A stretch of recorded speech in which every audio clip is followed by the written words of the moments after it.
రెండు మీరు ఇచ్చేదే 150 రూపాయల చీర. ఆ 150 రూపాయల చీర కోసం ఇప్పుడు ఏం చేస్తున్నారంటే ఈ మహిళా సంఘాలు నడిపేటోళ్ళు విఓఏలు అని ఉంటారు.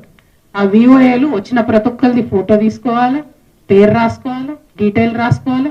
ఈ మాత్రం దానికి హైదరాబాద్ లో ఉన్న ఆడబిడ్డలు కూడా వనపర్తికి రావాలి, ఇక్కడ ఫోటో దిగాలి, తీసుకోవాలి. అంటే ఒక్కొక్కరికి ఒక్కొక్క అర్ధగంట పడుతుంది ఆ విఓఏలకి.